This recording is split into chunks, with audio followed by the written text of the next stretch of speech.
começa com o caso. Legal, legal. Então, olha, eu posso até começar. Então, meu nome é Alan, sou professor afiliado da Escola Paulista de Medicina. Então, para mim é muito bacana estar aqui com vocês. E eu acho que é mais legal do que acho que é o primeiro caso que eu apresento com a Evelyn, né, Evelyn? Que é da escola também, da Escola Paulista, da Universidade Federal de São Paulo.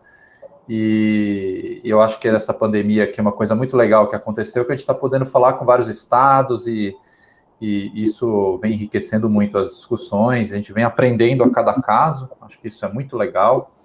Lá na Escola Paulista, acho que a gente tem um número de casos não tão grande, a Evelyn é a principal pessoa que está na frente da Escola Paulista no combate ao coronavírus, mas eu acho que é muito bacana de poder compartilhar todas as experiências, e a gente não está aqui para ser médico do dia seguinte, né? A gente está aqui para discutir tudo e ver qual que é a melhor conduta, sempre baseado no manual que foi feito junto com o Ministério da Saúde, liderado pela professora Rosiane. Evelyn, quiser se apresentar aí. Bom, gente, meu nome é Evelyn, eu sou professora adjunta da Escola Paulista. Aí, como o Alan falou, a gente acabou trabalhando juntos aí na pandemia, na condução dos casos. Não tivemos tantos casos, porque nosso serviço não é grande, mas também como o serviço não é grande, poucos casos esgotam o serviço e dá para a gente ficar bem estressado. E esse trabalho está sendo muito legal, primeiro porque a gente está aprendendo com vocês, com os casos que vocês trazem, e depois porque a gente está fazendo amigos no país inteiro. E quando acabar, nós vamos para o norte, nordeste, curtir um calor, que aqui está frio para burro, viu? Não sei aí. E o objetivo é discutir mesmo, né? Algumas condutas são muito difíceis, não é para ser médico do dia seguinte, é para a gente rever, até porque eu acho que vendo o que a gente faz é que a gente consegue aprender, né? Não sei como que vocês acham melhor, apresentar tudo e depois discutir, ou se é melhor ir discutindo conforme ela vai apresentando. Acho que é melhor discutindo conforme apresenta. O que você acha, Alan? Tanto faz para mim. No fim, né? Para quem está... Acho que pode ser assim, Natália, se apresenta a história da admissão, a gente para um pouco, discute, e vamos também tentar respeitar os horários, porque todo mundo está cheio de compromisso online, né? Então, vou me apresentar. Bom dia, sou Natália, sou residente no Hospital Materno Infantil de Roraima. É um hospital que ele é de referência do estado de Roraima. Agora está meio abafado o som para mim. Tá, para mim também. Fala um pouquinho mais alto, tá? Vê se... Tá. Então, eu sou residente no Hospital Materno Infantil. Continua abafado ou melhorou? Tá baixo ainda, né, Evelyn? Tá meio assim, até dá para ouvir, mas não tá claro, sabe? Não tá tão claro o som. Essa voz dela é bem baixinha mesmo.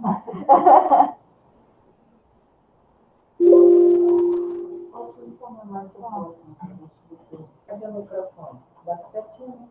O microfone é aberto. Mas é onde? Aí não. Aqui? Uhum.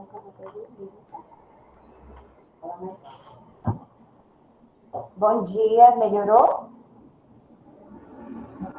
Melhorou um pouco. Melhorou. Tá. Meu nome é Natália, eu sou residente no Hospital Materno Infantil do estado de Roraima. É o hospital, né, a maternidade de referência, onde a gente recebe pacientes tanto da Venezuela quanto da Guiana Inglesa, e são feitos, em média, 900 partos por mês. Tá? Vou começar a compartilhar aqui. Tá muito baixo ainda ou melhorou? Dá para entender, Natália. Mas tá um pouco baixo, né? Ainda. Tá um pouco assim, abafado, sabe? Mas sabe que o meu som às vezes acontece isso, é que hoje eu estou em outro computador, mas dá para te entender.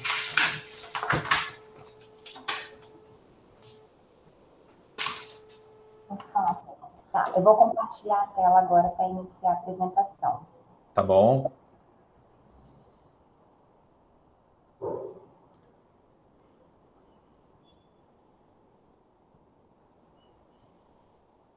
Tá.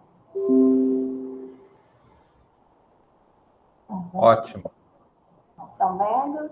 Sim.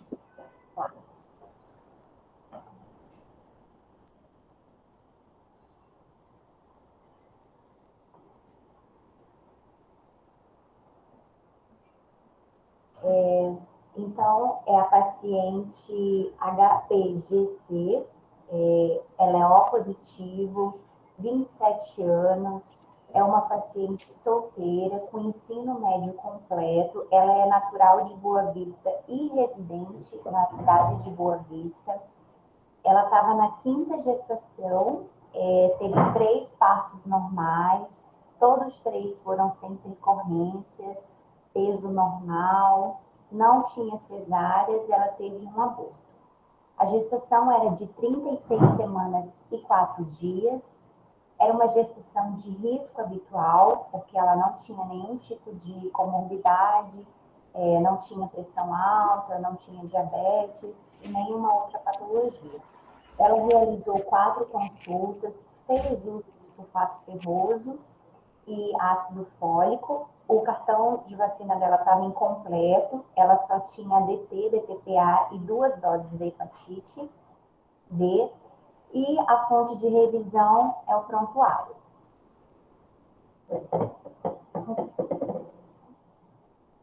Então, como que funciona? Lá na nossa unidade, na maternidade, quando a paciente chega no pronto atendimento, é feita uma triagem baseado naquelas perguntinhas, né? Se a paciente teve contato com alguém há 14 dias, se ela está assintomática, se ela está com coriza, febre, se perdeu o paladar ou o olfato. E aí, essa paciente, ela é atendida, então, numa salinha de isolamento respiratório. Ela não é atendida na mesma sala que as outras pacientes. Então, essa paciente, ela foi admitida no dia 10 pela emergência, né? E foi nesse consultório. Essa paciente, ela estava no 3º trimestre, né? E ela chegou queixando-se ela já chegou no 7º dia, lá mais ou menos, e ela estava com náuseas, vômito, estava com febre, estava com deposições diarreicas, ela estava cansada, estava com cefaleia, e ela relatou, o que foi um ponto importante, foi que ela tinha cólicas e a diminuição dos movimentos fetais.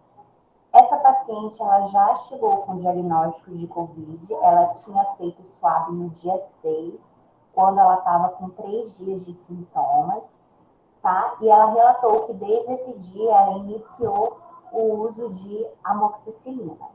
Ao exame, essa paciente, ela estava orientada, ela estava eupneica em área ambiente, mas ela estava algo prostrada, hipocorada e um pouco desidratada. Os sinais vitais da paciente estava com uma PA normal, estava 111 por 67, a frequência estava um pouquinho alterada de 103, ela estava um pouco febril, 37,5, mas a saturação estava boa, estava em 98. Ao exame, não tinha nenhum achado, os pulmões ainda estavam limpos, o abdômen gravídico, indolor, e não tinha edema. Então, a história obstétrica. Pela data da última menstruação, essa paciente estava com 37 semanas, e pelo ultrassom de 11 semanas, um bom ultrassom, a paciente estava com 36 semanas e 4 dias. O BCF dela estava normal, 152, tinha movimentação fetal, não tinha dinâmica, o toque foi evitado, já que essa paciente ela não tinha sangramento e também ela não teve nenhuma perda.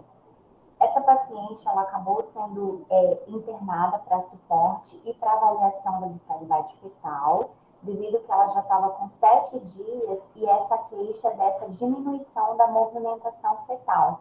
Lá na emergência a gente não tem como fazer cardiotocografia e nem ultrassom. Então, ela acabou sendo internada para a gente poder fazer uma avaliação melhor.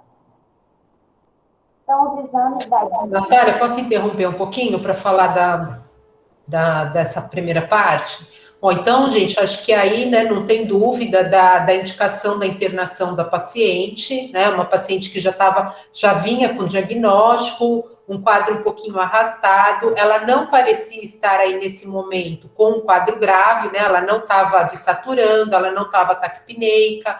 A única coisa que ela pontuava um alerta amarelo no score Mills era a frequência cardíaca que estava acima de 100, né? O resto, pelo que eu olhei rapidamente, ela não pontuava e tinha aí a prostração que ela referia, um pouquinho de prostração.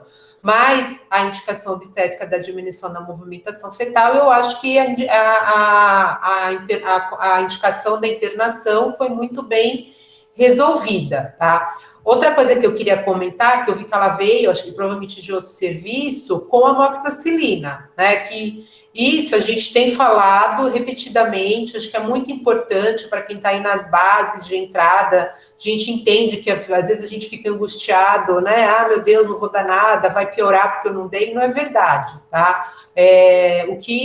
O que trata a doença é o suporte ao agravamento. O antibiótico, infelizmente, não previne evolução para doença grave. Então, a amoxicilina eu acho que foi desnecessária, né? Porque aí você tem duas coisas. Primeiro, que você não vai mudar o curso da doença, e outra coisa que você já perde, você já começa a perder score e escalonamento de antibiótico que você já começa a gastar, né? Depois a paciente tem uma resistência, pega uma pneumonia, você já queimou uma classe de antibiótico, acaba tendo uma repercussão, às vezes, de flora intestinal.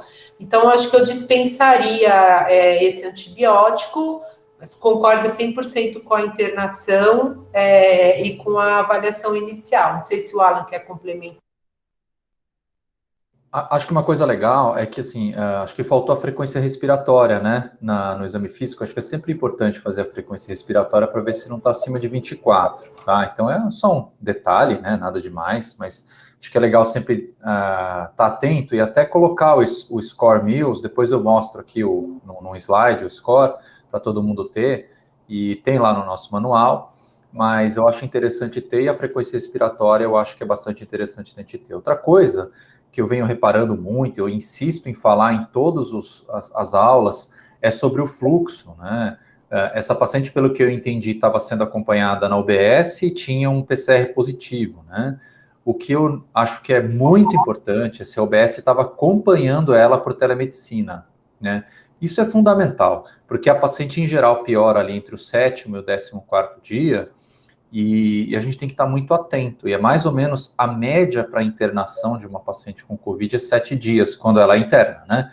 A média é 7 dias. Então, tem que ficar muito atento com essa questão da checagem, da telemedicina, de ligar para a paciente. Eu acho que a ponta tem que estar sempre atenta em relação a isso, tá? Outra coisa que eu acho que é legal de chamar atenção, antes do 7º dia, não foi entrado com corticoide, isso é muito bacana. Lembrando que o corticoide antes do 7º dia pode ser prejudicial, porque a fase viral, né, ainda é uma fase muito precoce, a fase inflamatória ela só vai começar depois do 7º dia, então a gente não deve usar corticoide antes do 7º dia, e só vai usar se ela internar mesmo, tá bom? Acho que é isso nesse momento, então acho que... Vamos em frente, Natália.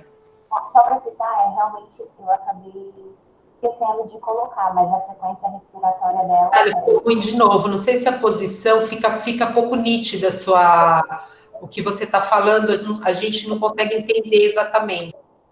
Tá. A frequência respiratória dela eu esqueci de colocar, mas estava de 20, tá?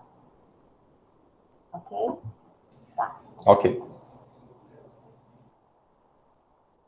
Então, os exames da admissão, né, que foi dia 10 de abril, essa paciente estava com uma hemoglobina de 10, hematócrito de 31, leucócitos dentro do normal, as plaquetas também, TGO que estava um pouco elevado, TGP dentro, coagulograma ok, e o dedímero dela que estava elevado de 3.070. Tá? Ele só foi realizado no dia 12. O ultrassom dessa paciente foi com Doppler, tá? Então, era um feto único, estava longitudinal, cefálico, BCF 127, peso de 2,660 kg, placenta lateral direita, grau 3, sexo não foi visualizado, e o maior bolsão vertical era de 4,4 e o líquido amniótico era normal, tá? Então, ao Doppler, a artéria cerebral média, o IP, estava de 0,87, a artéria umbilical de 1,04, e a conclusão foi que esse feto estava centralizado, tá? Essa paciente chegou lá com nós.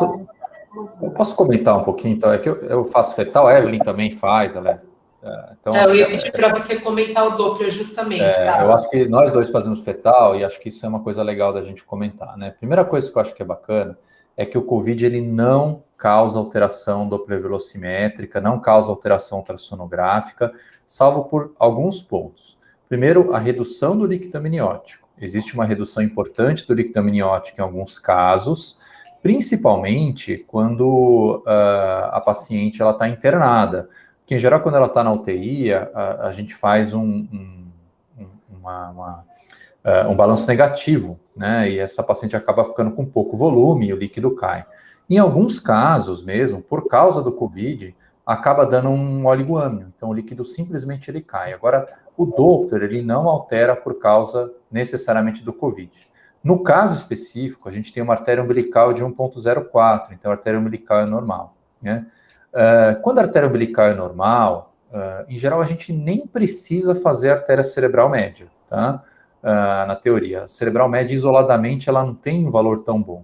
E é muito estranho esse Doppler, com o IP da artéria umbilical normal e o IP da cerebral tão baixo. O que eu acho que pode ter havido ali, uma compressão local, porque a cabeça estava mais insinuada, uma angulação errada, uma compressão mais severa da cabeça do feto, ou às vezes até pegar muito na base, pegar muito no polígono de Willis ali, na base dele, acaba que a gente pode alterar a cerebral média. Eu não consideraria esse Doppler alterado. Para mim, é um feto normal, tá? Com IP da artéria umbilical normal desse jeito no termo, eu consideraria só a cardiotocografia e não consideraria essa cerebral média alterada. Você também concorda, Evelyn? Não, concordo. Eu também vi, eu concordo. Acho que esse Doppler, primeiro, eu não laudaria de cara como centralização, não ia ter uma alteração Doppler fluxométrica pelo Covid, e ela não tem uma evidência, não tem por que ter um hipofluxo placentário crônico, né? Um peso ok, é uma paciente aparentemente saudável. Eu repetiria, mudaria o decúbito da paciente, às vezes você vira ela um pouquinho. E outra coisa é o seguinte, mas mesmo que tivesse aí por um motivo ou por outro, uma tendência, uma vasodilatação cerebral discreta, líquido normal, feto mexendo, PI umbilical bom, então eu ficaria um pouco de pé atrás com essa conclusão, né? Até hipoxigenação, até você pode colocar uma vasodilatação cerebral discreta, mas uma conclusão de hipoxigenação com centralização, acho que já teria que ser um pouquinho mais cuidadosa. Entendo que é uma paciente que está evoluindo com uma doença já internada, que a gente está com o feto praticamente, né, no termo, e óbvio que a resolução vai ser uma questão, mas concordo com o Alan, eu acho que esse Doppler não é sinônimo de centralização, não. Eu acho que isso daí foi um acaso aí no meio do caminho.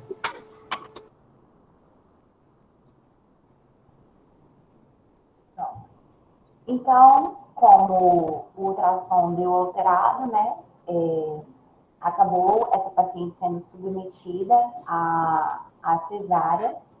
Na cesárea, essa paciente ela evoluiu com uma hemorragia, né, uma complicação. E aí, o HB dela, a hemoglobina, foi para 7,2 e o hematócrito de 21. E acabou sendo feito ali 2 concentrados de hemácias. O leuco dela foi para 5.230, neutrófilos em 83%, as plaquetas em 128 mil, caíram um pouco, RNI alterou um pouco, o TGO continuava alterado, 46, e o PCR ficou elevado em 103.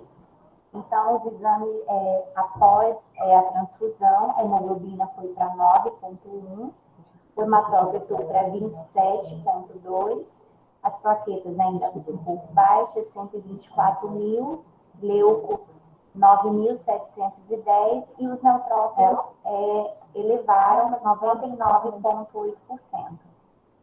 Acho A gente pode falar um pouco da resolução, Natália. A resolução da gestação na Covid é um dos temas mais difíceis de discutir e de resolver. Tanto que sempre quando eu falo na importância da orientação, da prevenção para paciente da rede básica, né, para paciente que está no pré-natal, que o pré-natalista tem que falar, e agora tem que falar da vacina, né, esclarecer que a paciente deve tomar, que a vacina é segura, tem que falar da angústia da resolução, né, tem que falar que a resolução da gravidez na vigência de Covid, ela é dramática. Se a paciente não estiver entubada, ela está morrendo de medo de entubar. Se ela estiver entubada, ela não vai ver o filho nascer. Se ela acordar, ela tem que dar graças a Deus, mas vai estar lá a criança na UTI, que geralmente é um prematuro tardio, ela na UTI, ela não sabe o que aconteceu na cesárea. Às vezes a criança está em casa sendo cuidada por outra pessoa. E a decisão da resolução é muito angustiante para a equipe, né? Porque você não sabe se a mulher vai piorar, se ela não vai, você não sabe se ela vai piorar se você não fizer nada, você não sabe se ela vai piorar se você fizer alguma coisa, e ela piorou porque você fez alguma coisa. Então, eu acho que é um dos pontos, é aquela história, a pergunta de $1 milhão, a resolução da gravidez na Covid, né? O que a gente tem feito, assim, eu acho que talvez a gente não saiba o que fazer, mas a gente tem alguma ideia já do que não fazer, tá? Então, o que a gente tem seguido aqui, de um modo geral, né? Enquanto a paciente não intuba, a gente indica apenas por alteração fetal, que foi no caso que foi feito, foi uma indicação por alteração fetal. É que a gente, olhando agora, a gente não acha que era uma indicação tão precisa, tá? As alterações fetais seriam oligoâmino sem melhora, né, menor bolsão menor do que 2, maior bolsão menor do que 2, sem melhora com hidratação, melhora da perfusão materna, perfil biofísico fetal menor do que 6, cardiotoco subnormal, lembrando que se a paciente estiver com droga sedativa, isso pode alterar. Então, a gente sempre tenta dar uma reavaliada no feto, né? Dar uma segurada para ver. Porque a gente tem aquela dúvida se a hora que eu pego e faço uma cesárea numa paciente que já está mais ou menos, se eu não coloco um estresse cirúrgico muito grande para uma paciente que está num período inflamatório da doença muito intenso e aquilo vai desencadear a piora dela. Existe essa questão. Então, se ela não está entubada, a gente tenta segurar ao máximo, às vezes não dá, às vezes o feto piorou muito, etc. E aí não adianta, eu tenho que fazer a resolução da gravidez, né? Acima de 34 semanas, aí, se ela intuba, aí é a se discutir a resolução. Se na escola a gente tem uma tendência a resolver, tá com mais de 34, a UTI indicou, o clínico indicou intubação orotraqueal, ela não tá melhorando, a gente vai intubar. É muito difícil controlar uma paciente intubada, uma paciente que já tá piorando, aí a gente leva para o centro cirúrgico, e já deixa a equipe preparada, intubação e cesárea imediata. A tendência é essa, tá? No HC, como eles têm uma UTI montada, onde eles conseguem fazer a cesárea na UTI, às vezes eles não resolvem, eles intubam, mantêm controle de parâmetro clínico, até porque se eles indicarem a cesárea, eles sobrem a caixa, lavam o paramento e fazem lá mesmo. E eu já preciso de pelo menos uns 40 minutos para transferir a paciente, mas mesmo eles falam que é uma tendência a discutir resolução. E abaixo de 34, intubou, segura a gravidez intraútero. Tenta, né? Eu sei que é difícil, né? Mas segura. Se tiver tudo bem com o feto, a paciente está entubada, ela vai melhorar parâmetro ventilatório, dali 6, 7 dias, estubou e não aconteceu nada com o feto, não tem problema. Vou monitorar o feto, vou lembrar que está com droga sedativa, isso pode alterar os meus parâmetros de bem-estar, mas vou tentar. Às vezes dá certo, às vezes não. A gente já teve paciente com 30 semanas que intubou de manhã e acabou operando à noite, acabou operando no dia seguinte, porque não melhorou o parâmetro ventilatório, estava com PCO2 alta, PO2 baixa, e aí também não faz troca materno-fetal, estou com feto viável, eu quero que ele sobreviva, né? E se eu estou na inviabilidade fetal, que aí acho que cada serviço tem que estabelecer o mínimo, 24, 26, né? Ou seja, qual feto que feto que meu berçário segura, abaixo da viabilidade fetal para ele de mãe. Se tiver que perder o feto, eu não vou perder, tá? Não vou fazer uma cesárea com 24 semanas, com 26 semanas, de um feto que não vai sobreviver e piorar o estado clínico materno. E aí a decisão, ou então, sei lá, 18 semanas, que acaba sendo menos comum, né? Felizmente.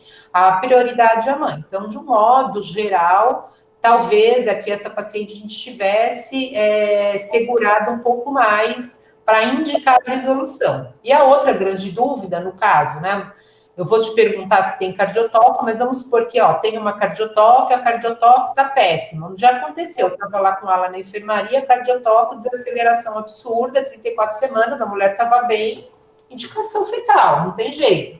Agora, a cardiotoque está razoável, sei lá, está com oligoâmino, aí, dá para induzir? Será? Porque ela tem 3 partos normais, né? Esses dias, a semana passada, os colegas que trabalham aqui no hospital privado, diz que eles indicaram uma indução numa paciente COVID grave, bolsa rota, 27 semanas, no alto fluxo, multípara. Acabou dando errado a indução, mas contraindica, né, assim, nesse momento, pelo que eu entendi, a paciente não estava em suporte de oxigênio, é isso, né? Ela estava em ar ambiente. Em ar ambiente. Tá. Então, acho que poderia, ela tinha 3 partos normais anteriores, não, nós estamos convencidos que tem que nascer, tudo bem, o ultrassom não está tão ruim, mas também tem 37 semanas, nós estamos convencidos de que esse bebê aqui tem que nascer. De repente, daria para tentar induzir, né, ver as condições do colo, que eu também não sei exatamente como estava, e ligar uma ocitocina. Não sei se eu teria a coragem para pôr um miso, apesar de que também não está escrito em lugar nenhum que é contraindicação, mas ligar uma ocitocina, bem-estar fetal, e aí vamos ver. Por quê? Né? O que eu vou ganhar com isso? Estresse, que vai demorar 12 horas na indução, eu vou passar o dia ou a noite? O que eu vou ganhar com isso é evitar que eu submeta ela ao estresse cirúrgico, e até porque ela está em ar ambiente. Será que ela aguenta o ar ambiente na cesárea, ou será que ela não vai aguentar? Ela já está meio taquicárdica, ela já está prostrada, eu vou precisar avançar o meu suporte de oxigênio, né? Então, aí seriam essas as questões que a gente pensaria na decisão e que são todas muito angustiantes. Mas eu acho que nesse caso seriam viáveis, tá? Não é o objetivo, nossa, faria tudo diferente. A hora que você está com a paciente é que é dureza. Mas acho que daria para discutir no contexto. Eu queria que o Alan também complementasse a... Acho legal, né? Concordo com tudo que a Evelyn falou. Um detalhe legal, a cardiotoque devia estar normal, né, Natália? Acho que a cardiotoque devia estar normal. E eu acho que é legal para vocês até depois rediscutirem isso com o pessoal da fetal, essa questão da cerebral, com calma, né? Depois para ver os fluxos, rediscutir como é que se é uma indicação de cesárea ou não, principalmente numa paciente com 3 normais anteriores. Eu queria trazer um dado legal agora de junho, que o pessoal lá de Israel publicou os dados sobre Covid, agora, uma semana atrás, tá? Bom, até difícil de conseguir lá o artigo, mas bastante interessante que eles mostraram que no total de óbitos de Israel maternos, eles tiveram 3 óbitos, tá? Aqui no Brasil a gente tem 44 por semana esse ano de 2021, eles tiveram 3 em 2020 e 2021. O que eles falam é que a conduta ela sempre foi obstétrica, então sempre foi vaginal, com poucas cesáreas, e não houve nenhuma intercorrência em qualquer conduta obstétrica, inclusive indução, nada, não aconteceu nada. Então, a paciente que está com COVID leve, ela pode tranquilamente fazer um parto vaginal, ser submetida à indução, e é claro, considerando as condições clínicas dela, se ela não está dispineica, se ela não está mal. Nesse caso, a dilatação da cerebral, ela não é uma contraindicação para um parto vaginal, né? E, de fato, poderia até ser controlada com a cardiotocografia, né? Mas eu acho que o dado mais legal, mais importante é esse, que a experiência de Israel, que é muito boa com partos vaginais. E a nossa experiência também. Eles têm trabalhos que mostram que a paciente ser submetida a um procedimento cirúrgico em vigência de um COVID positivo, independente de ter sintomas ou não, aumenta a mortalidade dessa paciente, tá? Então, ontem eu tive uma paciente no consultório que a prima dela estava com COVID positivo, não sabia, foi fazer uma cirurgia plástica e ela morreu. 32 anos, tá? Morreu pós cirurgia plástica, por COVID. Ela entubou depois do 4º, 5º dia e morreu. Da mesma forma, isso a gente pode transportar para a paciente grávida. Se ela é submetida a uma cesárea, isso vai aumentar a chance de mortalidade dela, tá? Pela liberação de citocinas inflamatórias. Então, se ela está no início do quadro, após o 7º dia, vai começar a aumentar muito a inflamação por causa do COVID, junta com as citocinas inflamatórias da cesárea e pode piorar o prognóstico. Então, é interessante evitar a cesárea quando possível, né? Claro, quando possível. Pode continuar.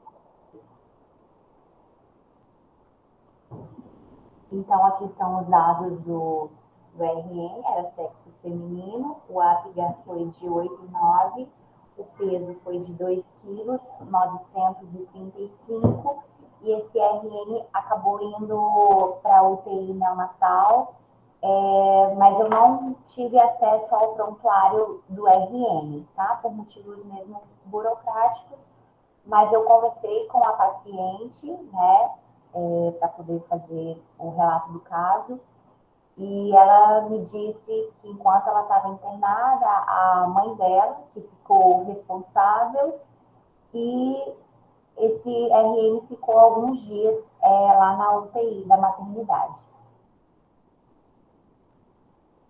Então, o tratamento que essa paciente recebeu na nossa unidade, na maternidade, foi a azitromicina.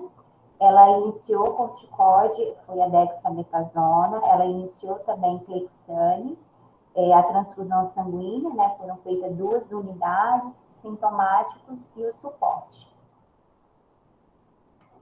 Essa paciente, então, entre o dia 12 e 14, né, ela começou a apresentar uma piora de doença, e ela foi transferida para o HGR, que é o nosso hospital de alta complexidade, onde lá tem UTI, já que a nossa unidade não possui UTI. Então, os parâmetros dela eram estáveis, porém, essa paciente ela estava com oxigenação em ar ambiente de 89%, e ela estava usando máscara a 10 litros por minuto, e ela estava em 97%. Essa paciente, ela então, já no HGR, ela ficou no bloco, e ela conseguiu fazer uma tomografia no dia 15, que ela estava no 12º dia da doença. Não consegui a imagem, tá? Por questão mesmo de acesso ao prontuário, mas o laudo dizia, né, que tinha focos esparsos de vidro fosco bilateralmente nos campos pulmonares, associando-se a reticulações, bandas subpleurais e uma tendência consolidativa em alguns locais.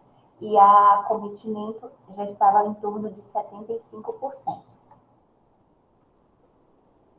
O tratamento, então, que ela recebeu lá no HGR, né, nesse hospital, de suporte, foi ceftriaxona, continuou com a dexametasona, sulfato ferroso, noripurum, continuou com o Clexane, os sintomáticos. Então, inicialmente, ela estava com catéter até passar para máscara não reinalante. Ela também estava fazendo VNI e no dia 16 foi colocado sonda vesical. Então, no dia 17, né, da gasometria, o índice de oxigenação dela estava em 165. No dia 18 de abril, essa paciente estava no 15º dia da doença e ela teve outra piora, tá? Ela acabou sendo transferida no dia 19 de abril para a UTI, quando a paciente já tinha 10 dias de internação, mas como eu falei, estava no 15º da doença. No dia 19, o índice de oxigenação era de 142 e ela estava em máscara não reinalante, 15 litros por minuto, saturando de 90 a 93. No dia 21, ela estava com índice de oxigenação mais ou menos igual, mas estava utilizando um pouco menos já de oxigênio. Estava com 10 litros por minuto, saturando 94. É importante ressaltar que essa paciente ela não foi entubada, ela ficou só mesmo no uso da máscara e ela colheu uma gasometria, né? Eu não coloquei todas as gasometrias, porque essa paciente ficou internada há muitos dias e aqui são apenas alguns dados, um resumo, tá? Então, a gasometria do dia 22, sódio, os íons, né, estavam normais, a fração inspiratória de oxigênio variava, tá, de 100 a 50, e o índice de oxigenação era de 155. No dia 23, ela já começou a utilizar um pouco menos, já estava em 7 litros por minuto, saturando de 94 a 96. A paciente realizava VNI de manhã, à tarde e à noite, ela tinha uma boa resposta. Então, no dia 24, ela já não estava mais com máscara, e sim com catéter, e oscilava, né? Ela usava de 2 a 4 litros, saturando de 92 a 98. A paciente se encontrava, então, no 21º dia da doença. Outra gasometria, a gente pode ver que está um pouco melhor, e o índice de oxigenação já foi para 306. No dia 25, essa paciente já passou para o catéter nasal de 1 litro. Somente aqui, nesse dia, foi iniciado a pronação dessa paciente. E aqui a paciente ela apresentou novamente deposições diarreicas. No dia 25, então, a hemoglobina dela subiu um pouco, o PCR baixou, e então, dia 26, essa paciente, ela saiu da UTI e ela voltou para o bloco. Então, é importante ressaltar que ela estava no 23º dia da doença e estava 17 dias internada. Essa paciente, ela ficou 7 dias na UTI, tá? Então, ela foi para o bloco bem, ela já estava hidratada, ela estava eupneica, ela estava utilizando, em média, 2 litros por minuto, estava saturando 98%, né, só com catéter nasal. No dia entre 27 e 28 já era somente 1 litro, e o dedímero desse dia estava 5.930. No dia 29, ela ainda estava apresentando diarreia, então a dieta dela ainda era constipante, estava utilizando Florax. Aqui foi retirada a sonda, e essa paciente, no dia 29, então, ela já não fez uso mais de nenhum tipo de oxigenação. Ela já estava só em ar ambiente, saturando 95. Então, tem um outro exame dela, só para constar que o TGO dela já tinha melhorado. A paciente, entre o dia 1, 2 e 3, ela já estava bem estável, já estava normotensa, ela já estava saturando bem em ar ambiente, entre 96 e 98, tinha um bom controle glicêmico, ela já estava aceitando bem a dieta, tá? No dia 4, então, solicitaram um sumário de urina e uma urocultura. Esse exame, né, o sumário veio alterado, ele veio com leuco de 27, esterase positiva e bactérias aumentadas. Enquanto isso, que esperavam a urocultura, iniciaram cefepime, 2 gramas de 8 em 8. E, ao mesmo tempo, já estava sendo feito desmame de corticoide para ela com prednisona. Então, a urocultura dia 7 veio negativa, tá? O dedímero do dia 8 já estava mais baixo, já estava em 1.680, a paciente estava bem estável, já estava sem queixas, mas optou-se por terminar a antibiótico terapia e foram feitos 7 dias com cefepime. No dia 13, então, essa paciente ela estava 14 dias sem uso de oxigênio, e ela recebeu alta hospitalar com xarelto 10 miligramas por 15 dias. Então, em resumo, essa paciente ela foi admitida no dia 10, ela foi transferida, né, quando foi necessário, quando ela apresentou a piora, ela ficou internada até o dia 13, onde ela recebeu alta. Essa paciente, ela ficou internada 33 dias, é um tempo bom. Ela teve, apesar de tudo, um desfecho favorável. O RN, né, saiu antes, bem antes da UTI do que ela. essa paciente, no momento, ela está sem acompanhamento, porque eu, pessoalmente, fui na casa dela para poder obter mais informações, para poder fazer o relato do caso. Eu orientei essa paciente, né, para ela ter cuidados pós-Covid, porque eu ainda achei ela um pouco debilitada. Ela me comentou que quando ela corre, quando ela faz algum exercício de um pouco mais de intensidade, ela fica com falta de ar, possui alguma fadiga ainda, mas que ela se encontra bem.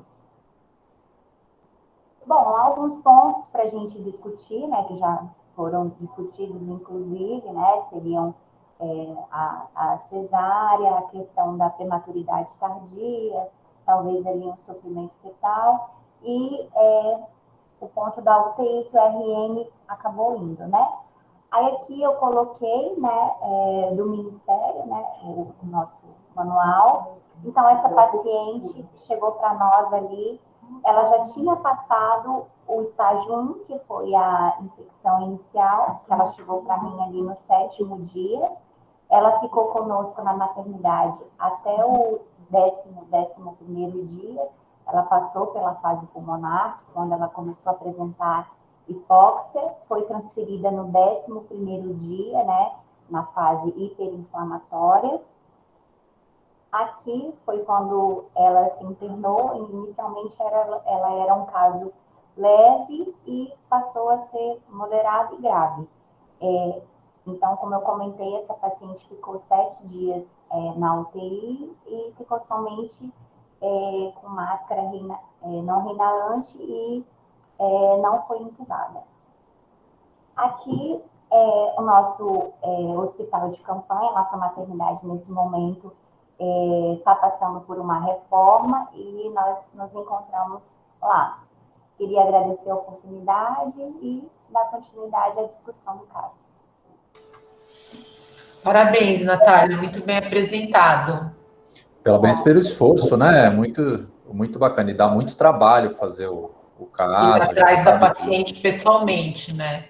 Parabéns, viu? Muito legal mesmo. Muito bacana o que você fez. E foi com muito esforço mesmo, porque eu acabei tendo Covid e hoje eu estou no 17º dia já. Nossa Senhora! E eu fiz esse trabalho, tinha dito que eu estava com febre, mas deu tudo certo. Olha só, parabéns, viu? Eu também entrei numa discussão com o intensivista que ele estava até afastado porque ele estava com Covid. E ele disse que já não tinha sido o primeiro PCR a positivar e dessa vez ele estava meio amuado assim em casa. Parabéns. Não, Natália, esse caso foi super bem apresentado, né? Um desfecho que deu certo. Agora, é o que eu falo sempre, né, gente? Mesmo quando o desfecho dá certo, quer dizer, o bebê está em casa, ela vai estar em casa, se ficou um dia mais, um dia menos, fez uma cesárea um dia antes, um dia depois, isso é o de menos.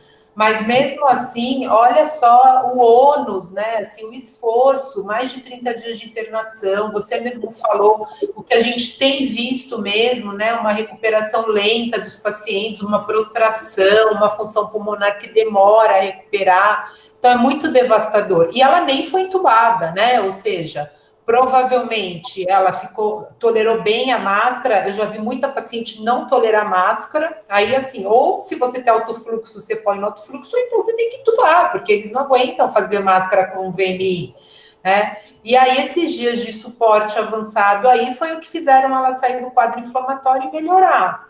Se a cesárea piorou o quadro clínico dela, se ela ia evoluir para isso, independente de qualquer coisa, nós nunca vamos saber. A gente sabe que tem uma associação de piora, como o Alan já citou, mas a gente vê que tem paciente que piora antes da gente fazer a cesárea. Nós também já tivemos assim, né? Teve paciente que a gente operou, daí depois na discussão, nossa, ela piorou por causa da cesárea. Eu falei, mas nós não fizemos no primeiro dia, ela já estava piorando, né?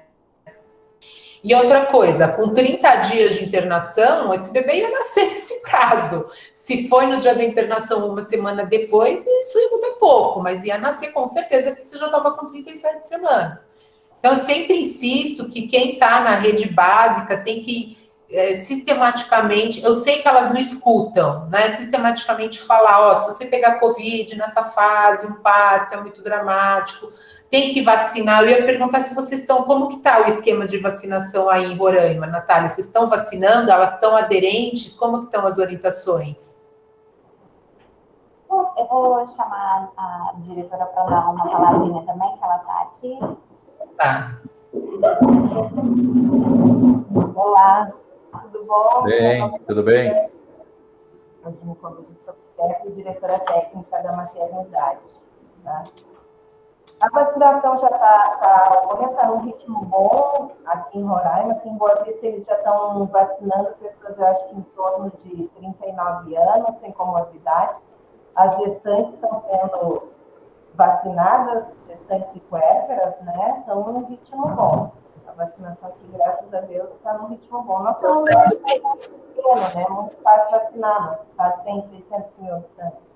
Acho que está até mais na frente. Acho que a gente está 41 hoje, Alan, você sabe? Acho Exato. Que é 42, né? Por aí. Eles estão na E frente. as gestantes estão aderentes aí? Porque aqui estão, mas a gente ainda vê uma ou outra com um pouco de resistência. Não sei o que você está vendo. Olha, eu tenho pegado esse dia para a gente estava meio assim. Estão aderentes, estão querendo vacinar. Tem algumas que ainda tem que conversar, porque tem umas convicções políticas e tal, mas assim, a grande maioria conversando e explicando direitinho, né, que não tem que escolher vacina, que não tem nada, que é essa discussão toda, né, mas estão vacinando sim, estão aderindo bem. Legal. Acho que, Evelyn, eu posso mostrar aqui o número para elas em relação ao óbito aqui? Acho que é bacana. Legal, porque eu tenho que mostrar isso daí para as pacientes. Esses dias teve umas duas que se convenceram com essa tabelinha. O que eu queria mostrar para vocês, assim, é o seguinte, acho que isso é legal, se vocês quiserem tirar foto para mostrar para as pacientes. Em 2020, a gente teve 454 óbitos, em 2021 a gente já teve mais de 1.000, tá? Sendo que a letalidade, se a paciente interna por Covid, a chance dela morrer hoje em dia é 12%, tá? Então, internou por Covid, 12%. Essa gestante, por exemplo, tinha esses 12% de chance de morrer e quase foi, né? E se a gente acaba resolvendo a gravidez e ela torna-se puérpera, 22, 23% de chance, né? O dobro. Só que se a gente for ver com 2020, era metade essa chance. Piorou muito e é provável que seja pela P1, pela nossa variante local. E se a gente compara com a letalidade do Reino Unido, é 1% lá, né? Claro que isso é multifatorial, tudo, mas 1% é muito diferente do que a gente tem. Hoje em dia, a gente tem 44 óbitos maternos por semana no Brasil, o que é absolutamente chocante, né? Em 2020, 10, hoje em dia, 44 mortes maternas por Covid por semana, tá? É muita coisa. O número de internações é absurda, mas eu queria mostrar isso aqui, ó. Esse é o gráfico de óbitos, tá bom? Esse é o gráfico de óbitos que a gente tem com pico em março, né? Depois caiu. E se a gente compara com o número de casos por dia que a gente vê no Observatório Obstétrico, né? Que é muito legal, que eu falo para vocês, muito legal de visitar o Observatório Obstétrico, tem os números de óbitos até do estado aí. A gente viu que houve uma queda depois do lockdown, né, das medidas restritivas. E mais recentemente vem caindo bastante, né, depois até do início da vacinação. A gente não pode dizer que necessariamente tenha sido a vacinação, acho que foi um conjunto de coisas, né, a maior isolamento das grávidas, as medidas restritivas, as notícias de que as grávidas precisam tomar mais cuidado e a vacinação também, né? Acho que tudo aí entra em conjunto, né. Mesmo porque caiu muito mais em grávida do que na população geral, se a gente for ver, né? A mesma curva, na mesma época, a população geral até caiu o número de óbitos, mas não tanto quanto as grávidas. Essa curva está descolada, né? E a curva descolada também dos óbitos, aqui em vermelho, em relação aos casos que estão aqui em cima. Os casos mantêm constante, o número de óbitos estão caindo, isso certamente por causa da vacina, né? Isso eu já não tenho mais dúvida, que seja por causa da vacina. Muito legal falar que ocorre mais óbito no terceiro trimestre puerpério, 70% ocorre lá, né? Que é o que quase aconteceu aqui, e que metade só das pacientes tem comorbidade, das que morrem. Porque, olha, as obesas, elas, em geral, são hipertensas ou diabéticas. Então, esse número aqui de comorbidades acaba caindo ali para 50%. Então, o que acontece? Metade das mulheres que morrem, elas não têm comorbidades. Isso é muito interessante, né, da gente falar. E um slide que eu queria mostrar para vocês também é esse aqui, ó. Quando as mulheres falam, olha, eu tenho dúvida se eu vou tomar ou não a vacina, porque eu não sei se é segura. Então, olha, dados atualizados do American College, 9 de junho de 2021, o que ele viu? Que a chance de ter abortamento, de ter morte fetal, diabetes, pré-eclâmpsia, eclâmpsia, restrição de crescimento, parto prematuro, anomalia congênita, pequeno para a idade estacional e morte neonatal não aumenta em relação ao risco populacional prévio já. Até meio injusto a gente comparar quem vacinou e quem não vacinou, porque a própria Covid aumenta a chance de aborto, de morte fetal, de pré-eclâmpsia aumenta a chance, tá? Então, até seria injusto fazer essa comparação com quem não vacinou, né? Mas mesmo a gente pegando os dados históricos, não aumenta a chance. É importante dizer para o paciente que a vacina da Covid, ela não veio para resolver o problema do aborto. A gente não vai deixar de ter uma formação cromossômica porque tomou a vacina da Covid. Então, vai continuar tendo aborto. Vai continuar tendo parto prematuro, mas não 3% a mais de parto prematuro. Vai ter os 9, 10, 11% que tem no Brasil de parto prematuro. Então, acho que isso é legal mostrar para ela, né? Acho que isso é muito convincente, tá bom? Acho que é bacana da gente falar isso e mostrar que a Covid é muito grave, né? Ela mata mesmo, nossa taxa de óbito é muito alta e a vacinação é segura, não tem o que falar, né? Evelyn, acho que é legal falar sobre os trimestres da vacinação, né, Evelyn? Você quer comentar sobre quando dá a vacina? Não, super legal, né? Esses dados aí, eu acho que eles são bem assustadores mesmo. E eu não sei, eu entrei esses dias, a Sogesc fez uns dias de live com o público leigo para orientar sobre a vacinação, e é incrível como elas colocam lá que parece que tem gente que ainda tem dúvida, acha que pode causar o que o Alan falou, aborto. Mas a gente tem que fazer esse papel aí de formiga mesmo, né? E falando, a paciente ela tem que saber que na gravidez ela pode evoluir de uma forma pior, né? Então, se todos nós pegarmos Covid, tiver uma grávida que ela pegar, quem tem mais chance de entubar, de dialisar, de morrer é uma grávida. Se a gente parear por idade, mesmo sendo mais velha, ela tem mais chance que eu, e se a gente parear por idade, ela tem um risco relativo muito maior. Ela tem que saber disso, né? Ela tem que manter os cuidados de isolamento social, que às vezes elas não obedecem, tá difícil para todo mundo, tá todo mundo cansado de isolamento, não tem como sermos perfeitos em 1 ano e meio, impossível, mas a gente tem que fazer o melhor que dá.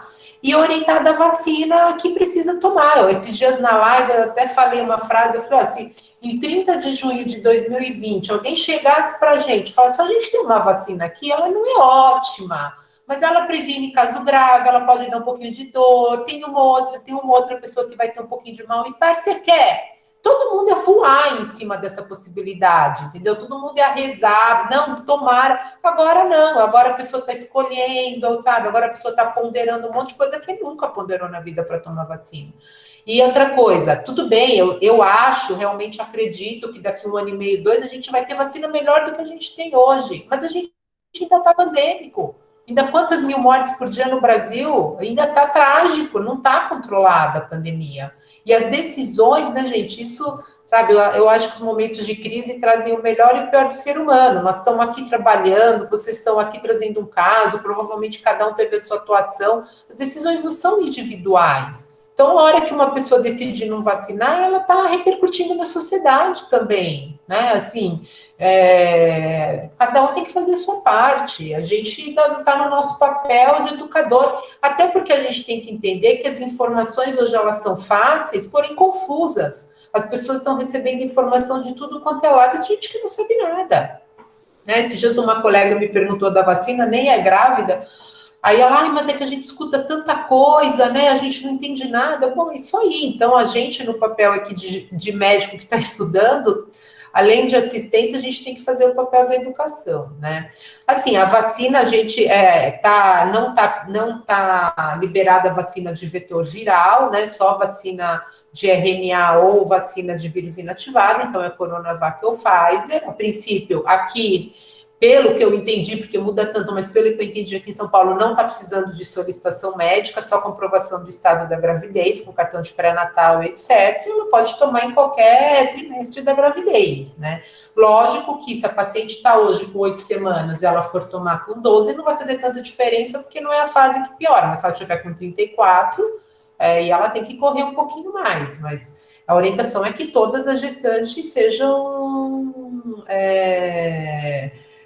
sejam vacinadas, né? Vamos ver, vamos ver se a gente consegue, e eu espero que essa curva aí achate, como o Alan mostrou que já caiu, subjetivamente aqui na Escola Paulista, eu tenho a impressão que deu uma melhorada, né? Porque realmente em março, abril estava terrível, aí deu uma melhorada, agora com a vacinação eu espero que melhore mais, né? Outra coisa que eu acho que é legal comentar é que a vacina da Janssen, ela é de adenovírus. Então, Ela é vetor viral, né? ela é vetor Igual viral. a AstraZeneca. Se eu mostrar para vocês aqui, ó, a gente tem as vacinas de vírus inativados, mortos, né? Vacina de RNA mensageiro, que é a Pfizer e a Moderna, e a gente tem as vacinas de vetores virais, que é a Oxford, a Sputnik e a Janssen, né? Que são vacinas ótimas, pelo jeito, né? Mas, de fato, não vai poder ser dado na gestação, por causa daquele caso, tudo. Eu chamo atenção. Mas, poxa, foi um erro da vacina da Oxford para grávida. Tudo. Não vejo assim. Por exemplo, a vacina da Janssen nos Estados Unidos, ela é liberada para administração na gestação, tá? Aliás, nos Estados Unidos, a gente pode dizer que tanto CDC quanto o American College, na Inglaterra, o Royal College, na Austrália, no Canadá, todos recomendam vacinação para pacientes de baixo ou alto risco. Tá? Legal. Foi uma fatalidade que aconteceu com a da AstraZeneca, que pode acontecer em 1 para cada 100 mil doses, mas enfim, aconteceu, e o melhor caminho foi acabar restringindo a AstraZeneca para COVID, para a gestante, o que até atrasou um pouco, né, a administração vacinal na gravidez. O impacto em números de casos graves e morte desse atraso a gente não tem. Mas, enfim, o que temos hoje, está ótimo, acho que as sociedades estão todas tentando aí lutar para melhorar a inclusão de uma forma geral. Gente, eu dei uma olhada no chat, não vi nada, mas eu queria abrir para pergunta, se alguém quer fazer algum comentário. Eu vi que o Yurian estava aí, ele está sempre aí com a gente. Se alguém quer fazer alguma pergunta ou abordar algum tema que a gente não tenha abordado. Ou se já está todo mundo sabendo tanto, né, de Covid. Sabendo tanto ainda demora, ainda sempre a gente tem que aprender mais, né? Mas acho que no chat não tem nada. Bom, pessoal, assim, eu acho que é isso. Acho que a discussão foi proveitosa, foi muito proveitosa. O caso, graças a Deus, deu tudo certo, porque eu confesso para vocês que quando chega o caso para a gente, eu sempre fico naquela angústia do próximo slide, sabe? Eu falo, meu Deus, ela vai morrer no próximo slide ela vai morrer. Aí quando veio o slide, o paciente piorou, foi para a máscara, eu falei, nossa, e agora? No próximo foi para o tubo, no próximo morreu. É muito. E aí começa a vir, melhorou, tirou o catéter, a gente vai respirando assim mais tranquilo, né? E quando a gente está com a mulher na nossa mão, angústia mesmo, acho que só quem atende vive para saber o quão difícil é. Mas é isso aí. Como eu já disse, as crises trazem também algumas coisas boas e a gente está aprendendo bastante com essas reuniões. Quer encerrar, Alan, fazer alguns comentários? Ninguém fez nenhuma pergunta, já está dando meio-dia, acho que a gente já pode caminhar para o final. Sim, sim. Então, eu queria, na verdade, falar que, para mim, é uma alegria estar aqui. Queria parabenizar, na verdade, todos os médicos que estão ainda na linha de frente, os profissionais de saúde, não só os médicos, né, enfermeiro, fisioterapeuta. A Natália, né, que pegou Covid aí na linha de frente e ainda fez o caso, acho que é um mérito muito grande dela aí. E acho que viver na pele é diferente, né, Natália? Ter o Covid, viver na pele, mesmo estando na linha de frente, difícil, né? E eu sou vacinada com a Coronavac, tomei as 2 vacinas, e somente agora, nesse período da pandemia, que eu acabei me contaminando mesmo.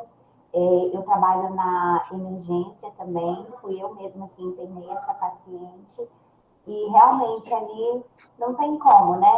É um fluxo muito grande, você tem que se desparamentar, paramentar, então em algum momento, até não posso dizer se foi no mercado, né? Onde foi, porque, como a gente sabe, uns querem vacinar, outros não querem vacinar, aí a gente acaba pagando, né? Então, a E gente você ficou mal, Natália? eu fiquei em casa, eu fiquei isolada, foi como uma gripe forte, eu perdi, né, o olfato, o paladar, tive bastante febre, mas no mais por isso, não tive falta de ar, não tive tosse, né, não desaturei, nem nada, graças a Deus. Tá bom, né? Também o objetivo maior das vacinas são prevenir os casos graves e os óbitos, né? Depois é que a gente vai acabar, acho que, melhorando para o resto. Mas não deixa de ser chato, de qualquer forma. Inclusive, assim, eu tenho uma dúvida que talvez as pessoas que já tomaram vacina, devido à eficácia da Coronavac, eu não sei se no futuro aí a gente vai poder revacinar, por exemplo, com a Janssen, que é dose única, né? Eu acho que isso é um ponto a ser estudado e reavaliado para que nós profissionais, né, possamos vacinar novamente, né? Eu acho que provável, né? Até porque muito profissional da saúde já vacinou, já vai dar 6 meses. Quem entrou na pesquisa, com as pessoas que entraram na pesquisa da Coronavac aqui já vacinou, vai fazer 1 ano, porque foi grupo pesquisa, não foi grupo placebo. Parece que já tem países indicando a terceira dose, né? Eu tenho esperança que a hora que cumprir o calendário da população geral, que a gente tenha vacina disponível e a gente, acho que a tendência é que a gente vai começar a revacinar mesmo, mas acho que por enquanto ainda não tem essas definições, né? Mas eu espero que sim, tô igual você, espero que sim. Lembrando que assim, a Coronavac ela tem uma eficácia de 67% para casos leves, né, na população geral, não estou falando na população médica, e a Pfizer, por exemplo, ela tem uma eficácia de 85% a 98%, 96%, depende do estudo, na população geral. A Pfizer não foi testada na população médica, tá? E a AstraZeneca foi. Quando a gente coloca pareado essas duas vacinas, Pfizer versus Astra, a que precisa dar mais vacina para evitar um caso de Covid, a que precisa dar menos vacinas para evitar um caso de Covid entre Astra e Pfizer é a Astra, no final das contas, tá? Então, assim, é difícil de comparar uma vacina com a outra mesmo, né? No final das contas, porque as populações testadas foram muito distintas, né? É difícil entender essa matemática, né? Você mandou o trabalho lá, o Alan mandou esse trabalho da Lancet que trouxe justamente esse número, que a AstraZeneca, menos doses evitam um caso, mas é difícil, porque cada conta é feita de uma forma, cada população foi de um jeito, né? Cada critério de proteção também, né? Quer dizer, todo mundo tem um risco basal, você tem um risco basal de pegar, depender do que você faz, de onde você está. Ou seja, também esse negócio de ficar escolhendo vacina igual a população está escolhendo, a pessoa nem sabe se está escolhendo a vacina certa. Às vezes ela está dando um tiro no pé, entendeu? Lógico que existe aí um fator que é um acaso. Por acaso eu tomei AstraZeneca, meu marido tomou Coronavac, depois vamos ver. Uma hora acho que a gente vai poder escolher, não é agora. Com certeza. Concordo com a Eva. Agora a gente tem que vacinar todo mundo. Principalmente as gestantes. Pronto, a gente agradece muito a oportunidade. Aqui a gente com certeza vai sair diferente, podendo somar mais e sempre fazer um atendimento melhor e pensar bem, né, como a Evelyn fala, né? A pergunta de $1 milhão, né? Quando interromper? Isso aí sempre a gente vai ter que fazer reunião e para poder ter um desfecho, né? Bom para paciente. É difícil mesmo, mas é isso aí. A gente sempre tenta fazer o melhor, olhar no dia seguinte é mais fácil, né? Na hora é duro. Mas deu tudo certo. Gente, super obrigada pelo caso, obrigada pela participação de todo mundo que separou uma horinha para ouvir de novo a gente falando sobre Covid. Bom, e como eu disse no início, estamos conhecendo pessoas do país inteiro, então vamos ter lugares para visitar depois, né, Alan? Depois que acabar a pandemia, a gente se vê na próxima reunião ou quando der certo. A gente vai visitar a Natália lá. Aqui no extremo norte do Brasil. E aqui tá bem quente agora. Tá uma delícia aqui. Aqui tá um gelo, viu? Tchau, gente. Tchau, tchau.